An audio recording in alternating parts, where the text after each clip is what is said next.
जीतूंगा मैं, ये खुद से वादा करो। जितना सोचते हो कोशिश उससे ज्यादा करो। तकदीर भी रूठे पर हिम्मत न टूटे, मजबूत इतना अपना इरादा करो। कई बार हम ऐसी परिस्थितियों में फंस जाते हैं कि समझ नहीं आता क्या करें। एक गहरा कोहरा सा दिखाई पड़ता है परेशानियों का, निकलने का कोई रास्ता नहीं दिखता, पर निकलना तो होगा ही। कदम तो बढ़ाने होंगे, हिम्मत तो रखनी होगी, और खुद पर भरोसा हो तो हम छेनी और हथौड़े से पहाड़ भी तोड़ सकते हैं, जैसे दशरथ मांझी ने किया। एक बार की बात है, एक आदमी एक पार्क में बैठा था, उदास, निराश, हताश। ऊपर से शांत पर अंदर एक बवंडर चल रहा था। एक के बाद एक विचार उसके मन में आ रहे थे। क्या होगा? अब कर्ज कैसे चुकाऊंगा? मैं तो दिवालिया हो जाऊंगा। मेरे बच्चे, मेरा घर, क्या होगा अब मेरे साथ? अब सब खत्म हो गया है। अब एक ही रास्ता है और वो है मौत। वो सोच ही रहा था कि पीछे से एक हाथ उसके कंधे पर आता है। एक बुजुर्ग आदमी। वो पूछता है, क्या हुआ बेटा? इतना उदास क्यों हो? आदमी उसकी तरफ देखता है और कहता है, कोई मेरी मदद नहीं कर सकता सिवाय मौत के।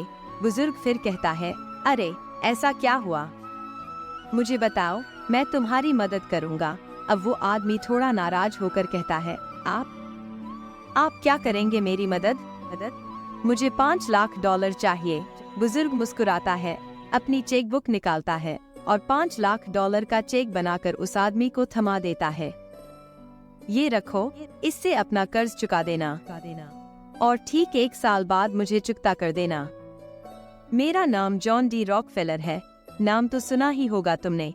जॉन डी रॉकफेलर वहां से चला गया और वो आदमी आश्चर्यचकित रह गया। कुछ देर पहले उसकी जिंदगी में इतनी परेशानियां थी कि उसने मरने तक का विचार कर लिया था और एक झटके में उसकी सारी परेशानियां खत्म हो गईं। वो घर गया, चेक को संभाल कर रखा और खुद से वादा किया कि वो खूब मेहनत करेगा, जी जान लगा देगा और अपना कर्ज चुका देगा। उसने पूरी लगन से काम किया और अपने बिजनेस को फिर से खड़ा कर दिया। अब वो उस दिन का इंतजार कर रहा था जब जॉन डी रॉकफेलर उससे मिलने आएंगे। ठीक 1 साल बाद वो फिर उसी पार्क में जाता है। वह देखता है कि जॉन डी रॉकफेलर सामने से आ रहे हैं। वह भागता हुआ उनके पास जाता है और बोलता है, पता है आपको क्या हुआ मेरे साथ? मैंने बहुत मेहनत की, सारा कर्ज चुका दिया। मैंने आपका चेक भुनाया तक नहीं। वो आदमी अपनी बात खत्म ही कर रहा होता है कि पीछे से 2 नर्सें आकर उस बुजुर्ग को ले जाने लगती हैं। आदमी घबराकर पूछता है, क्या हुआ जॉन डी रॉकफेलर को? आप इन्हें कहाँ ले जा रही हैं? इस पर एक नर्स हंसते हुए कहती है, ओ, तो इसने आपको भी चेक दिया था? ये तो बस एक मरीज है। वो खुद को जॉन डी रॉकफेलर बताते हैं और चेक बांटते रहते हैं। ये सुनकर वो आदमी वहीं सुन्न हो जाता है और चेक हाथ में लेकर सोचता है, ये $5 लाख तो कभी थे ही नहीं मेरे पास, तो फिर क्या था मेरे पास? दोस्तों, आप समझ गए होंगे कि क्या था उसके पास। उसका खुद पर विश्वास। उसने खुद पर भरोसा किया और परेशानियों का गहरा कोहरा छट गया। अब सब साफ हो गया। याद रखिए, अगर हमें खुद पर भरोसा है तो हम दोनों पैर कटे होने के बावजूद विश्व प्रसिद्ध हो सकते हैं। लकवाग्रस्त होने के बावजूद दुनिया के महान वैज्ञानिक बन सकते हैं। बस भरोसा रखिए खुद पर। किसी ने क्या खूब कहा है, जीत के लिए जुनून चाहिए, आत्मविश्वास रगों में खून चाहिए। जिंदगी जब सबसे ज्यादा अंधेरी लगती है, तभी उम्मीद की एक किरण सबसे तेज चमकती है। हौसले की दीवार कभी गिरने मत देना, क्योंकि जब तुम गिरते हो तभी तुम्हारे जीतने की असली शुरुआत होती है।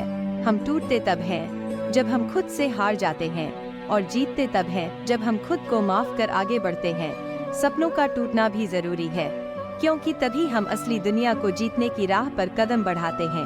दर्द से भागो नहीं, उसे गले लगाओ। दर्द ही वो राह दिखाता है जो तुम्हें तुम्हारी मंजिल तक ले जाएगा।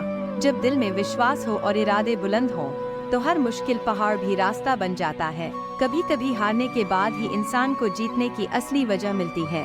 जिन कदमों में दम होता है, वो गिरकर भी खड़े हो जाते हैं।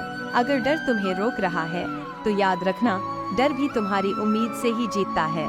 खुद से किया हुआ वादा सबसे मजबूत होता है और वही वादा तुम्हें दुनिया की हर बाधा से लड़ने की ताकत देता है। अपने विचार कमेंट सेक्शन में जरूर लिखिएगा। फिर मिलेंगे अगली कहानी के साथ। तब तक अपना ख्याल रखिए और मुस्कुराते रहिए।